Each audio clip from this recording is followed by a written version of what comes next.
Finanzas para directivos no financieros. Las finanzas son útiles para conocer si los negocios van bien, si tienen potencial y si son susceptibles de ser financiados por instituciones financieras o pueden tener inversionistas interesados. A través de un sencillo ejemplo, podremos explicar los conceptos iniciales más importantes para conocer el estado de situación de una empresa.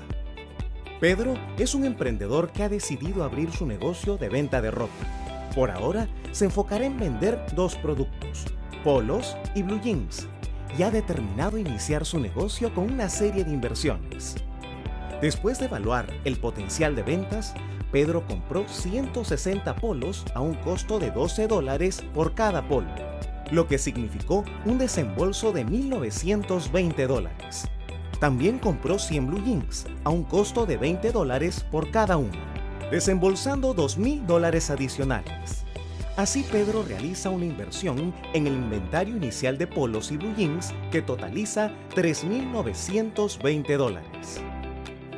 Por otro lado, Pedro estimó que era necesario disponer de $1,000 como fondo de maniobra y que debería contar con mobiliario para organizar el inventario, que representa una inversión de $10,000. También pagó un monto de $4,000 por el derecho de llave al anterior inquilino por el traspaso de la tienda. Saquemos las cuentas. La cifra de la inversión total del negocio de Pedro es de $18,920. El balance general nos indica la situación económica y financiera de una empresa a una fecha determinada y está compuesto por el activo, pasivo y patrimonio. El activo refleja las inversiones que se han realizado en el negocio a una determinada fecha. Esta parte del balance se incluyen los recursos económicos que se entregan a la gerencia para producir valor, independientemente de la forma como se vayan a financiar. Vemos la forma de financiamiento de las inversiones de la empresa. Así, el pasivo representa los fondos de deuda que se han asumido con bancos o proveedores, entre otras fuentes, que se constituyen los acreedores de la empresa. Por su parte, el patrimonio representa el aporte de capital de los accionistas, que conjuntamente con el pasivo financian las inversiones. Por ello podemos decir que el pasivo y el patrimonio son los recursos con los que se financian las inversiones o el activo de la empresa. Regresando al caso de Pedro, veamos que en el balance general, el monto total del activo es igual a la inversión realizada inicialmente, $18,920. Para un mejor análisis, veamos cómo se organiza el activo. El activo tiene dos partes. Por un lado, el activo corriente y por otro, el activo fijo. En el activo corriente se tienen las partidas que constituyen el capital de trabajo que necesita el negocio para realizar el movimiento del negocio, para comprar y luego vender. Por ejemplo, se tiene caja que es útil para solventar gastos como salarios, inventarios que son necesarios para poder responder a la demanda. Se compran los inventarios y luego se venden. Ese es el movimiento de un negocio comercial. En cambio, el activo fijo comprende las inversiones de largo plazo que soportan el negocio. En el caso de Pedro, el mobiliario y el derecho de llave que permanecerán hasta que sean reemplazados, depreciados o amortizados. Tómese en cuenta que existen otros activos fijos, como edificaciones, maquinaria o derechos contractuales.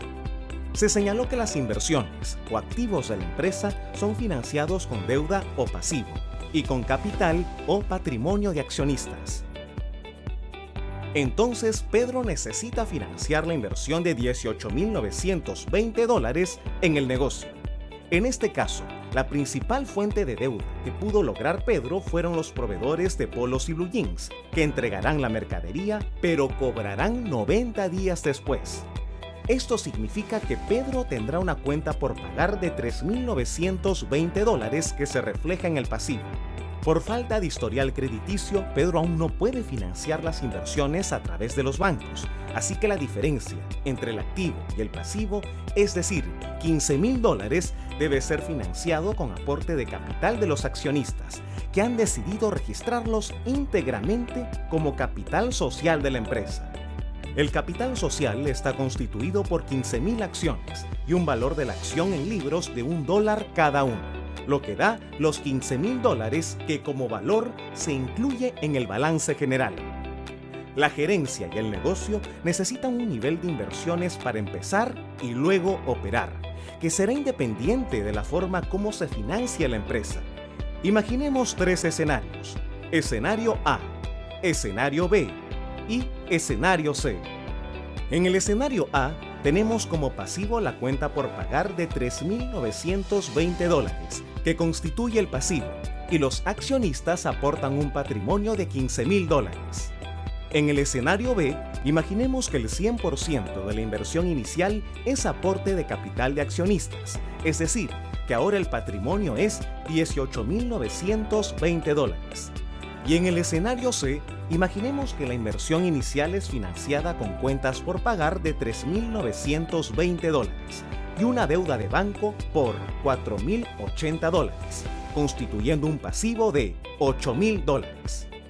Entonces, el aporte de capital necesario para financiar la inversión total o activo será de $10.920, que constituye el patrimonio.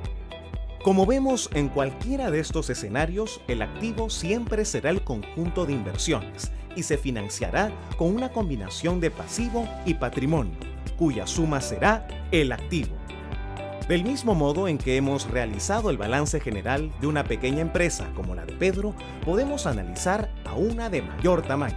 Por ejemplo, observemos el balance general de Alicorp.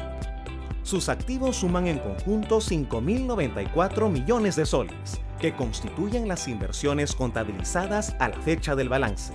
Estas inversiones o activo se están financiando con una suma de deudas o acreencias que constituye el pasivo y asciende a $2.894 millones.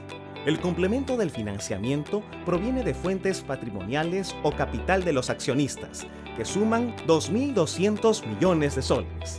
Como se puede observar, se cumple que la suma del pasivo y patrimonio es el activo, porque son las fuentes de financiamiento de las inversiones que son el conjunto de activos. Si la gerencia ha realizado un buen negocio para los accionistas de Alicorp, el valor de la empresa será superior al patrimonio contable y se habrá generado valor. De lo contrario, se estará perdiendo valor. Como vemos, los conceptos del balance general son aplicables a pequeñas o empresas grandes. Veamos ahora el caso de Microsoft, que tiene inversiones por un total de $193.694 millones. También se financia con diferentes formas de deuda que forman un pasivo de $121.697 millones, y el financiamiento se complementa con un patrimonio contable de $71.997 millones. Y así como Microsoft, podemos observar el caso de Apple, que tiene inversiones por un total de $321.686 millones y es financiado por deuda y capital por un total de $193.437 millones y $128.249 millones, respectivamente. De la misma forma, la empresa de distribución eléctrica Duke, que cuenta con activos por $121.656 millones, pasivos por $81.429 millones y patrimonio por $39.726 millones. Pasivo y patrimonio financian los activos. Como observamos, el balance general tiene la misma estructura, ya sea para una pequeña empresa como la de Pedro, para una empresa de mayor tamaño como Alicorp o una de dimensiones internacionales como Microsoft, Apple o Duke Energy.